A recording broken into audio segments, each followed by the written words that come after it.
As we move into the month of December, the Board of Education performs one of its most important duties as it considers and adopts a tax levy for the upcoming year. I think it's fair to say that most people are concerned about what their property taxes will be, and a school district's levy comprises a large part of the tax bill. The tax levy can be a little confusing for everyone involved, so we thought it might be helpful if we share this video to try to answer a few questions and shed some light on the process. So I'm joined today by Dr. Jennifer Durbin, our high school and middle school principal, to assist me in explaining the tax levy process at Illini Central. Thanks, Mike. First of all, why don't you start with telling us a little bit, what is the levy? Tax levy is the amount of tax revenue that the district needs to operate in the upcoming year.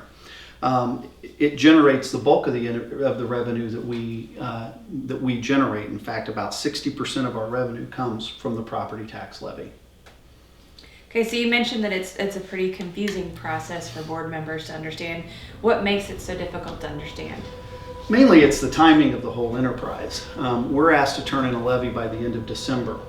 That levy is based really on an assumption of what the total property value of the district is going to be. Unfortunately, our tax assessors do not finalize that number until March or April of next year.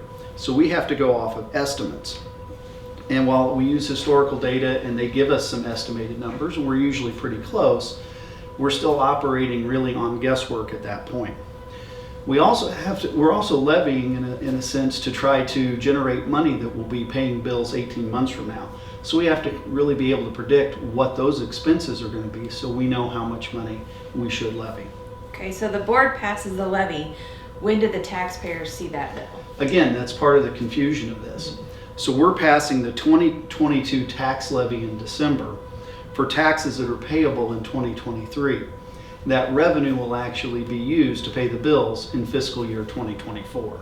Okay, so we really are dealing with a lot of unknowns in the process. So one of the new unknowns is the addition of the Glacier Sands wind farm. I know the district will receive a lot of tax revenue for that wind farm, but can you explain what that impact will be? Yeah, so in 2006, the Illinois General Assembly passed a law that basically regulates how you calculate wind farms for property tax value. And it's a formula that establishes a cash value for each turbine, and then that is adjusted. There's allowances made for inflation, there's allowances made for depreciation due to the age of the turbines. And so all of that is generated to provide you with an EAV that that the wind farm represents. And for this year, it represents a $28 million value. At a tax rate of $5.09 per $100 assessed value, a wind farm can generate $1.4 million in tax revenue. The wind farm really represents a win-win scenario for everybody.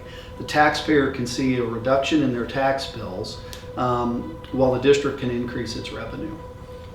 So you mentioned EAV. Will you explain what that is? Yeah, equalized assessed value is the total property value of all properties within our school district. That number is determined by the tax assessor. That number is then multiplied by 0.3333. It's equalized, in other words, and that's the total taxable property in our district. That number multiplied by a tax rate generates a tax levy. So what's been the historical EAV for Illini Central? Well, this chart shows that it's really gone up pretty much year by year since 2006 or so. But you can obviously see on the far right, our estimated EAV jumps up greatly in this year compared to what was really a pretty predictable 3 to 5% per year. You can see how much our EAV jumps up. So does the board set a tax rate first, or does it determine the amount of revenue that it needs? A little bit of both. We certainly want to reduce the tax rate. That's something the board has actually worked on doing over the past few years, and we've been pretty successful at that. So we aim to lower that tax rate, but at the same time, we know how much revenue we kind of need. So it's a little bit of both. We say, what if a tax rate was this? How much revenue would it generate? Is that enough revenue to do what we predict we need to be able to do? So what was the tax rate in 2022, and what do you anticipate for this coming year? Sure. In 2022, the tax rate was $5.09. That's per $100 assessed value. Now that included an abatement of a tax levy for bond and interest that the board did. So that was probably close to 30 cents. Had they not abated it, it would have been around $5.39. This year, we're starting with a goal of hitting $5.09. Now, if the board considers or does in fact abate the bond and interest levy, which they'll determine in January or February of 2023, that could reduce the tax rate by as much as 28 cents. So we'd be looking at somewhere in the vicinity of $4.83 as a potential tax rate. The graphic that we have up shows our historical rates. On the left side, it's year by year since 2006. But if you look at the graph on the right side, it's actually ordered by lowest rate to highest rate, and you can see that 483 would be our lowest rate that we've had in probably the history of the school district, certainly since 2006. And you can also see that really over the past 4 or 5 years, some of the lowest rates in there are in that time period.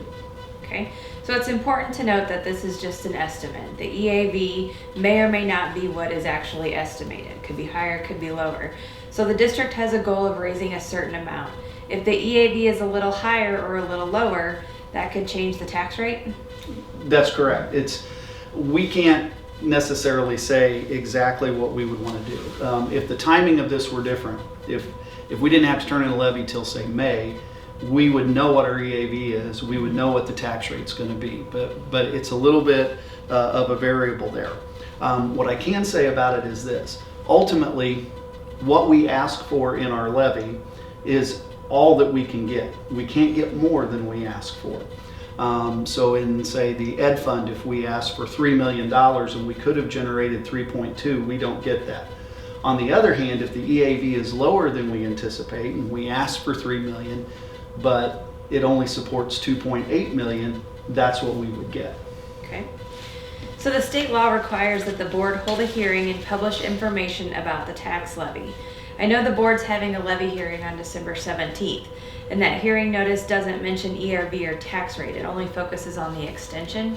That's correct. It only is looking at the amount of money we are asking for, and it doesn't provide that other information. And the reason that quite honestly we're asking for a lot more than we have in the past is all about the wind farm. Our EAV, as we've shown earlier, is dramatically increasing over this period of time. We estimated EAV last year at 112 million, or I'm sorry, it came in at 112 million, and we're estimating at 150 million. So keeping the tax rate's going to generate more money, but if that comes in at 145, the tax rate's going to adjust a little. If it came in at 155, the tax rate's going to adjust a little. So the fact that we're asking for more money is what requires the hearing? That's correct. The truth in taxation law says that if you're asking for 5% more of a tax extension than you had the previous year, you must have the hearing. And because of the wind farm, we're asking for 26% more than we received last year. So if we're asking for 26% more, how can that mean that tax rates are not going to go up? Yeah, that's a really good question. I'm sure that's probably the most important question people have. Imagine EAV is kind of a pie. Each property owner's property represents a slice of that pie. So let's say you have a $100,000 property.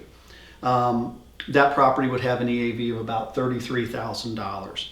In 2022, your property, if this was your property, your EAV was $33,000 of 112 million. This year, because again, the wind farm is going to increase that EAV so much, you're now looking at your $33,000 EAV as having 33,000 of 150 million. So your slice that you are responsible for in that pie is much smaller. So if I own a $100,000 property and the tax rate doesn't change, my bill wouldn't change? That's correct. If your tax rate doesn't change and your property value doesn't change, because the pie got bigger, your tax bill wouldn't change, but we would generate more money from that tax levy. So the 26% increase in the extension doesn't mean that taxes will increase for the individual property owners? That depends on the individual's property. Remember, we're talking about lowering a tax rate. The assessor is the person who comes in and looks at the value of properties, and we have no role in that. So, as I said, our EAV increases 3 to 5% historically, just the value of land or the value of properties. So somebody's gaining in that, which means their property taxes are going to go up because their piece of that pie got a little bit bigger. Again, we're estimating EAV going up $38 million this year, of which, again, about $29 million is the wind farm. So somewhere our tax assessors are saying some other property also went up in value. And if you're that person whose property went up in value, even if our tax rate stays the same, you would pay more. So at 509, and your property was worth $100,000 last year and it's worth $110,000 this year, your bill would be bigger. And again, we have no control over that. On the other hand, of course, if we're successful in lowering the tax rate, your property could go up and your bill might not change. Again, the ratio of what that would be would determine it. So you mentioned earlier that the tax rate could actually decrease. Can you spend a little bit of time talking about that? Sure. Again, based on what we're asking for and what we predict the EAV to be, we're looking at 509, which was the same as last year. But the bond and interest levy is a separate levy that's included in that amount. If the board chooses to abate it or remove that levy and pay that bill, which is around $387,000 using sales tax money, that would lower the actual extension that we're asking for. It lowers the levy, which in turn would lower the tax rate. And in this case, from 509 to 483. And again, these are estimates. It could swing a couple of cents one way or the other based on the EAV. So the district could actually lower the tax rate and raise more revenue. Mm-hmm. So as I understand it, the district's looking to raise about $1.5 million more in revenue. Again, the tax rate could go down if the board chooses to abate the bond and interest levy. We are looking at raising $1.5 million more in this extension than we had last year, from about 5.7 million to 7.2 million roughly. I want to emphasize though, of that 1.5 million, 1.4 million of it's being generated by the EAV that's created by the wind farm. And that tax bill will be paid by Cordelia Power, not by anybody who's a local property owner. Another way to look at the wind farm is this. Consider if someone had decided somewhere in our district to build a brand new business, a factory, or a plant that had a tax value of $28 million. That's what the wind farm represents. That property owner or that business owner would pay the taxes on that. Okay. So as a principal, I know that an increase in tax revenue is a huge benefit for students and staff. Can you tell us a little bit what that might do for our school? Well, clearly it allows us to staff our building adequately. It allows us to provide some of the best curriculum and technology for students. It's going to allow us to continue facility improvements so that our learning environment is top-notch. It's going to allow us to attract teachers and to fully staff our buildings and to retain teachers and other staff members, because we'll pay competitive salaries and be able to take care of them.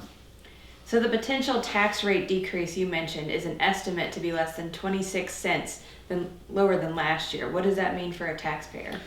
Yeah, calculating a tax bill is pretty straightforward, and on the graphic in front of you, we're using a $100,000 property. A $100,000 property is adjusted, all properties are, you take it times 0.333 and you get $33,333. To calculate the bill, the $3,333 is divided by 100 to get the multiplier, that per $100 assessed value. So we're going to basically take 333 times the tax rate. At 509, a tax rate on a $100,000 fair market value property would be $1,696. At 483, that bill would be $1,609, which would be a savings of $87 for that person. Okay, so the tax hearing is Thursday, December 15th at 7 p.m. in the Mason City Public Library. What's going to happen at the hearing? Well, I want to remind everybody that meeting is open to the public. We'll start the hearing. I'll make a presentation similar to the things that we're talking about here. Some of these slides will be shown, as well as some more information. Once I complete that, we'll take comments from the public, and then they adjourn the hearing. And later in the board meeting, in the regular meeting, they will consider the levy and choose to adopt it or to reject it.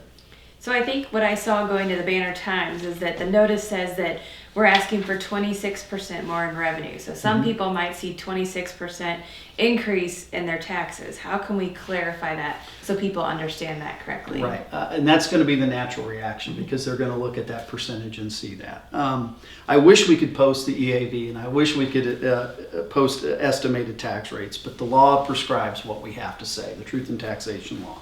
The 26% is the increase in the total amount of money that we are looking to raise, total amount of tax revenue. That extension is combined with an EAV in the district to create the tax rate. Because our EAV has increased significantly, again, mainly because of the wind farm, that's going to generate more money for the district. So the fact that the notice in the paper says that there's a 26% increase in revenue doesn't mean that tax rates are going up. It'll actually stay the same, if not even decrease, depending on what the board decides to do. That is correct. Yeah, that's about the best summary I could give. The reason that we see the changes we do is that we've had a significant improvement in terms of the property value in our district. And that allows us to generate that. And again, we think we'll be able to provide for individual taxpayers certainly a lower tax rate that may very well result in a lower tax bill for them. Good. Sounds good to me. Thank you. Yep.